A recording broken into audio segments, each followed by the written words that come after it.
Section 2 of BNSS भारतीय नागरिक सुरक्षा संहिता 2023। देखिए कुछ डेफिनेशन के बारे में बताता है, बहुत आसान है और चुटकियों में याद भी हो जाएगी। पहले हम इसको समझ लेते हैं, बाद में मैं आपको इसको ट्रिक से याद करवा दूंगा। बस 2 मिनट के लिए अपना फोकस है ना, बस यहाँ पे बनाए रखना। देखिए सब याद हो जाएगा। अगर आप लिख रहे हो तो ऐसे लिख लेना, A फिर B C D E F G H और I। देखिए A से बता दिया ऑडियो वीडियो, B से बता दिया बेलेबल, C से बता दिया चार्ज, D से बता दिया कॉग्निजेबल ऑफेंस, E से बता दिया कंप्लेन और F से बता दिया इलेक्ट्रॉनिक कम्युनिकेशन और G से बता दिया आपका हाई कोर्ट और H से बता दिया इंडिया और इससे I से बता दिया इंक्वायरी। देखिए होता क्या, पहले समझ लेते हैं फिर इसको ट्रिक से करवाता हूँ।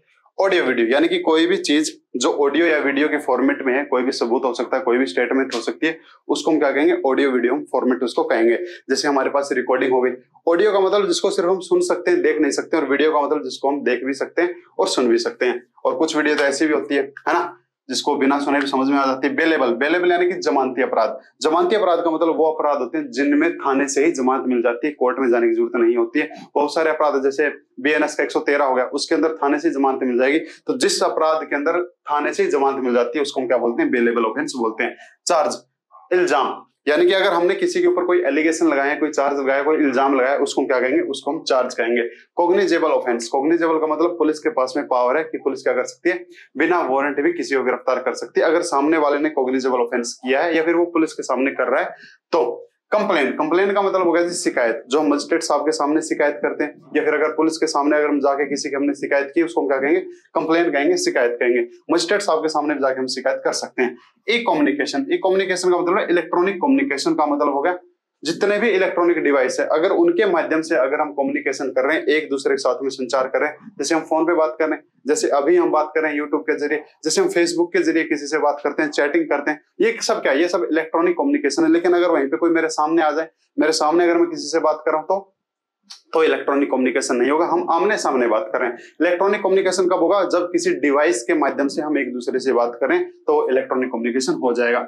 हाई कोर्ट यानी कि हर स्टेट का सबसे ऊंचा जो हाई कोर्ट होगा, सबसे बड़ा जो हाई कोर्ट होगा, उसको सबसे बड़ी जो कोर्ट होगी उसको क्या कहेंगे, हाई कोर्ट कहेंगे। लेकिन अगर कोई यूटी है और अगर उस यूटी के पास में जो सबसे बड़ा कोर्ट होगा उसको क्या कहा जाएगा, हाई कोर्ट कहा जाएगा। हर स्टेट के पास में अपना एक हाई कोर्ट होगा ही होगा, कुछ स्टेट के पास में एक से ज्यादा हाई कोर्ट भी होते हैं, और अगर किसी स्टेट के पास में हाई कोर्ट नहीं है तब उसको हाई कोर्ट जरूर मिलेगा ही मिलेगा।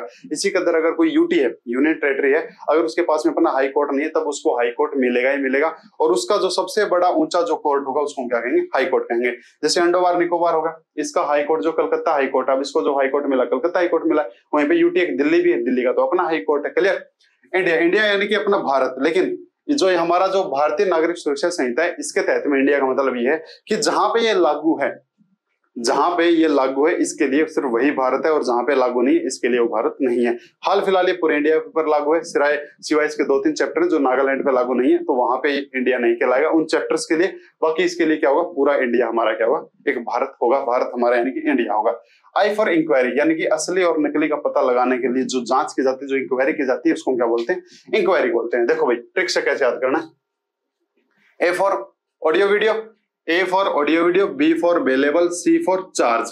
D से याद कर लेना डीसी साहब, डीसी साहब। D फॉर C से आ जाएगा आपका डीसी साहब, D पे क्या आ गया आपका कॉग्निजेबल ऑफेंस हो गया। E से याद कर लेना इलेक्ट्रॉनिक कंप्लेन, कि हम डीसी साहब के पास इलेक्ट्रॉनिक कंप्लेन लेके जाएंगे, यानी कि अब वो जमाने गए कि घर जाके कर, अब तो घर बैठे कंप्लेन करो भाई, अब जाने की जरूरत नहीं है, तो इलेक्ट्रॉनिक कंप्लेन। E से याद कर लेना इलेक्ट्रॉनिक कंप्लेन, और F से याद कर लेना E for electronic communication. F को आपको ऐसे याद करना पड़ेगा। जी से हाई कोर्ट कर लेना, जी हाई कोर्ट हम बोलते हैं ना हाई कोर्ट, तो हम हाई कोर्ट की भैया अपने रिस्पेक्ट करो तो जी हाई कोर्ट। एच से बना लो हिंदुस्तान यानी कि इंडिया, और आई फॉर इंक्वायरी। मैं दोबारा रिपीट करवा देता हूँ। A for audio video, B for bailable, B for bailable माफी चाहेंगे, सी फॉर चार्ज, डीसी साहब क्या हो गया, कॉग्निजेबल ऑफेंस हो गया। डीसी साहब के पास में इलेक्ट्रॉनिक कंप्लेन हम करेंगे, यानी कि ई फॉर आ गया हमारा कंप्लेन आ गया। जी से बन गया हाई कोर्ट, जी हाई कोर्ट, जी हाई कोर्ट, जी हाई कोर्ट, और एच से हिंदुस्तान यानी कि इंडिया, और आई फॉर इंक्वायरी। एफ से आपको याद करना पड़ेगा, एफ से बन गया आपका इलेक्ट्रॉनिक कम्युनिकेशन। इसके बाद हम करते हैं जे के एल और एम और एन, सिर्फ ये 5 और हमको करना है। देखिए जे से बन जाएगा हमारा इन्वेस्टिगेशन, के से बन जाएगा जुडिशियल प्रोसीडिंग, और एल से बन जाएगा लोकल जुरिडिक्शन, और एम से बन जाएगा एमएनसी बोल देते हैं, एमएनसी यानी कि नॉन कॉग्निजेबल ऑफेंस, और एन से बन जाएगा अपना नोटिफिकेशन। देखिए क्या होता है ये इन्वेस्टिगेशन। जैसे बन गया इन्वेस्टिगेशन, इन्वेस्टिगेशन का मतलब सच का पता लगाने के लिए जो पूछताछ होती है, सबूत इकट्ठे जो होते हैं उसको बोलते हैं इन्वेस्टिगेशन। इंक्वायरी असली और नकली का पता लगाने के लिए, यहाँ पे सच का पता लगाने के लिए जो पूछताछ होगी उसको हम इन्वेस्टिगेशन बोलते हैं। जुडिशियल प्रोसीडिंग, और एक बात और भाई, अगर आपको एक कंप्लीट चाहिए बीएनएसएस पूरा, इसका सेक्शन 1 से लेके 533 तक के सेक्शन अगर आपको मेरे से पढ़ने हैं तो आप करंट ट्यूब नाम के ऐप पे जाइए, इस पे जाइए, वहां पे आपको कंप्लीट कोर्स मिल जाएगा, और स्टार्टिंग के जो 100 बच्चे होंगे उनको फीस में 50% तक का डिस्काउंट भी मिलेगा। अगर आप कंप्लीट मेरे से पढ़ना चाहते हैं तो, और मेरे तरीके से ऐसे ट्रिक की तरीके से अगर पढ़ना चाहते हैं तो आप अभी ज्वाइन कर सकते हैं। देखिए कैसे बन गया आपका जुडिशियल प्रोसीडिंग। जुडिशियल प्रोसीडिंग का मतलब कि जब भी कोई न्याय का काम ऐसे हो रहा है उस दौरान जितना भी काम होता है सबको हम जुडिशियल प्रोसीडिंग बोलते हैं। जैसे किसी को शपथ दिलवा रहे हैं वो भी एक जुडिशियल प्रोसीडिंग है भाई, क्लियर। एल से बना दिया लोकल जुडिक्शन। लोकल जुडिक्शन का मतलब जो भी मजिस्ट्रेट है उसकी पावर यानी कि उसका एरिया कहां तक है वो उसका लोकल जुडिक्शन होगा। जैसे कि फर्स्ट क्लास मजिस्ट्रेट है, ये फर्स्ट क्लास मजिस्ट्रेट की कोर्ट है, अब इसका एरिया सिर्फ इतना है, ये आ गया दूसरा डिस्ट्रिक्ट, तो यहाँ पे इसका एरिया नहीं है, तो इसका जो एरिया जहां तक इसकी पावर होगी, जहां तक इसका एरिया इसको मिला हुआ है वो इसके लिए क्या होगा, लोकल जुरिडिक्शन होगा भाई। देखिए भाई इससे आगे एम से बता दिया एमएनसी बोल देते हैं। एमएनसी यानी कि non cognizable offence. Non cognizable offence का मतलब होता है कि कोई ऐसा ऑफेंस अगर कोई पुलिस के सामने भी कर रहा है तब पुलिस उसको गिरफ्तार नहीं कर सकती है, क्योंकि इसके अंदर गिरफ्तारी वारंट की जरूरत पड़ती है। नॉन कॉग्निजेबल ऑफेंस में पुलिस के पास में पावर नहीं होती कि वो किसी को गिरफ्तार कर ले, उसको क्या लाना पड़ेगा, कोर्ट से वारंट लाना पड़ेगा। लेकिन कॉग्निजेबल ऑफेंस में पुलिस के पास में क्या होती है, भरपूर पावर होती है कि अगर पुलिस के सामने अगर कोई ऑफेंस कर रहा है कॉग्निजेबल, या फिर अगर पुलिस को कोई सूचना मिली, पुलिस क्या कर सकती है, उसको गिरफ्तार कर सकती है। N for notification. N for notification. Notification यानी कोई भी अधिसूचना जो हमको एडवांस में कोई जानकारी मिल जाती है। देखिए जे क्या करेगा, इन्वेस्टिगेशन करेगा। के क्या करेगा, के जुडिशियल प्रोसीडिंग चलाएगा, और एल से बन गया आपका लोकल जुडिक्शन, और एम एमएनसी, और एन से आपका notification. A for audio video, B for bailable, C for charge, D for DC साहब क्या करेंगे, इलेक्ट्रॉनिक कंप्लेन करेंगे, तो डीसी साहब, डी से बन गया कॉग्निजेबल ऑफेंस, इलेक्ट्रॉनिक कंप्लेन बन गया, ई से कंप्लेन बन गया, और एफ से बन गया आपका इलेक्ट्रॉनिक कम्युनिकेशन। जी हाई कोर्ट, एच से हिंदुस्तान बना लो, आई से बन गया आपका इंक्वायरी। जे क्या करेगा, इन्वेस्टिगेशन करेगा। के क्या करेगा, जुडिशियल प्रोसीडिंग चलाएगा। एल से बन गया लोकल जुडिक्शन, एमएनसी, एम से बन गया नॉन कॉग्निजेबल ऑफेंस, और एन से बन गया नोटिफिकेशन। इसको 3 से 4 बार लिख के देख लेना, सब याद हो जाएगा। इसके बाद सीखते हैं ओ से। अब सारे एक ही ट्रिक में कर लेंगे। ओ पी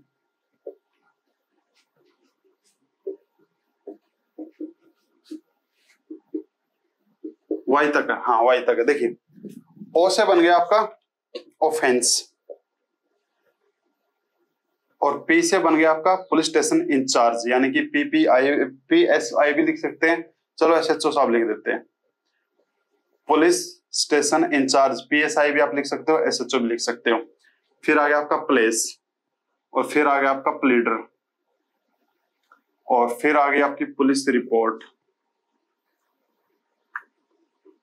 और पुलिस रिपोर्ट के बाद आ गया आपका फिर पुलिस स्टेशन,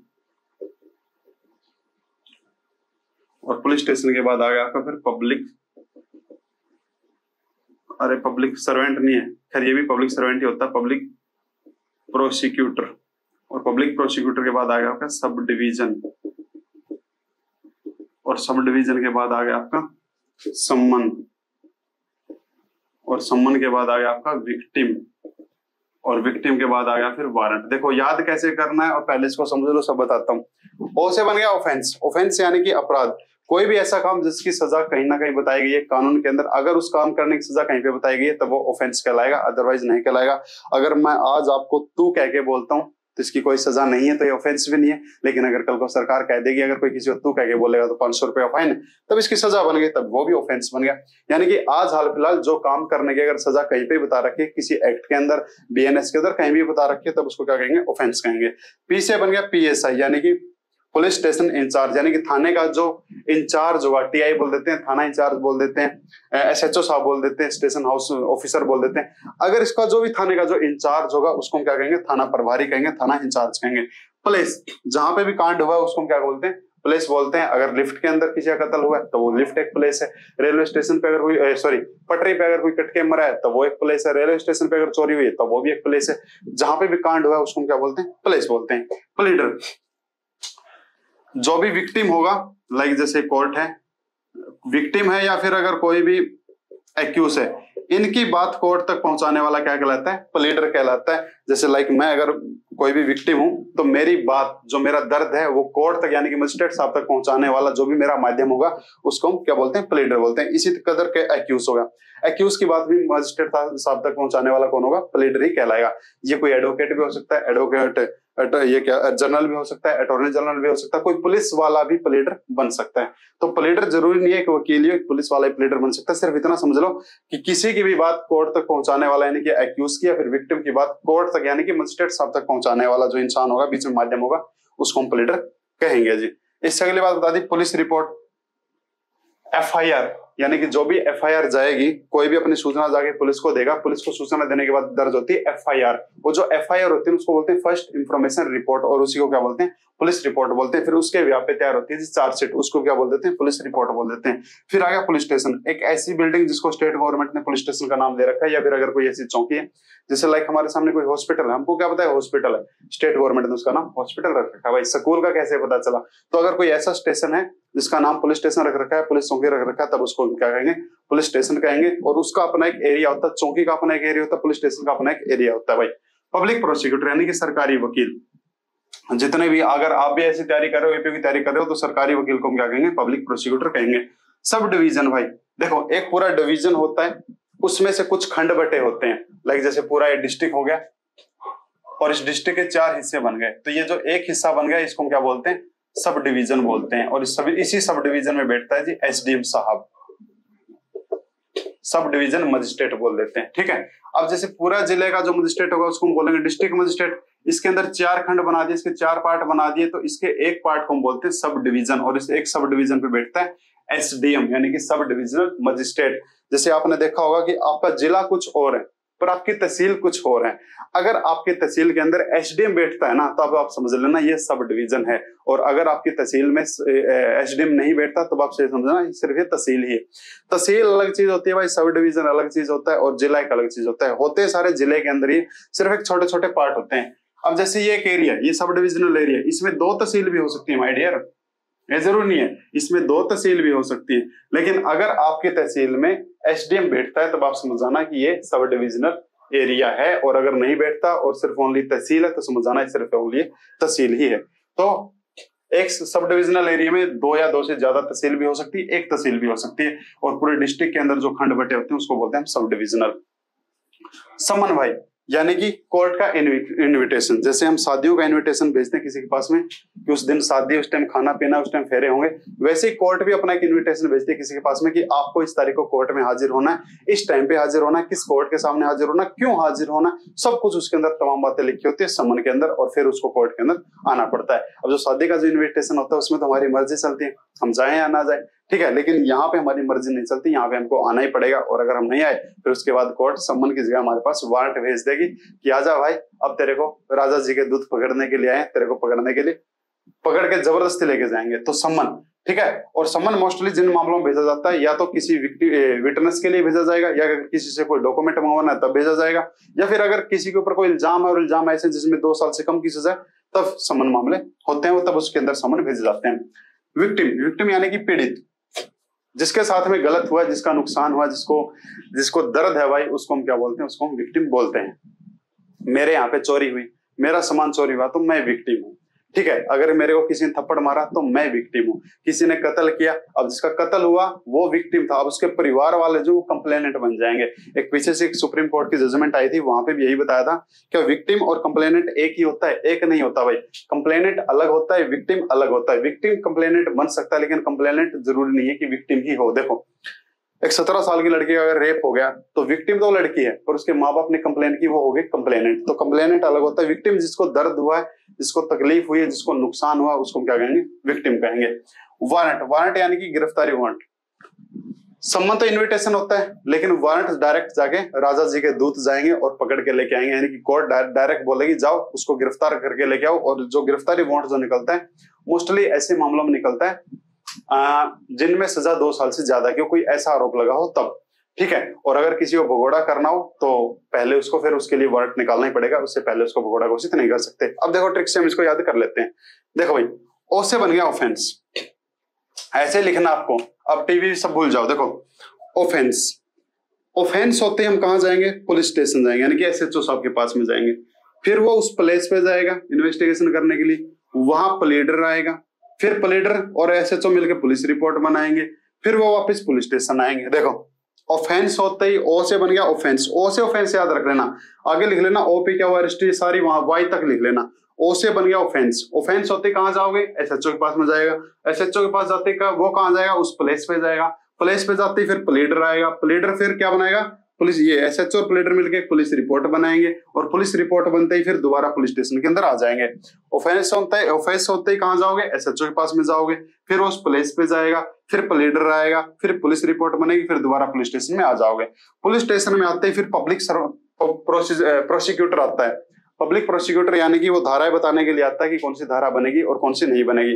पुलिस स्टेशन में आते ही फिर पब्लिक प्रोसिक्यूटर आएगा, वो बताएगा कि किस डिवीजन का ये मैटर है, और फिर वो बताएगा ये सम्मन जाएगा, और सम्मन जाएगा तो फिर पता लगेगा इसमें विक्टिम कौन है, और फिर उसके पास में वारंट भेज दिया जाएगा। अगर सम्मन नहीं भेजा तो फिर वारंट भेज दिया जाएगा। दोबारा बता देता हूँ, ऑफेंस होते ही एसएचओ के पास में जाओगे, एसएचओ फिर उस प्लेस पे जाएगा, फिर साथ में प्लीडर जाएगा, फिर पुलिस रिपोर्ट बनेगी, फिर दोबारा पुलिस स्टेशन में आ जाएंगे, फिर आते ही फिर पब्लिक प्रोसिक्यूटर आएगा, फिर वो बताएगा किस डिवीजन का मैटर है, और फिर देखेगा ये सम्मन मैटर है या नहीं है, फिर उससे पता चलेगा ये विक्टिम कौन है, और फिर विक्टिम को देखते हुए पता लगेगा कि कितनी सजा इसको मिलने वाली, फिर उसके हिसाब से वारंट भेज दिया जाएगा।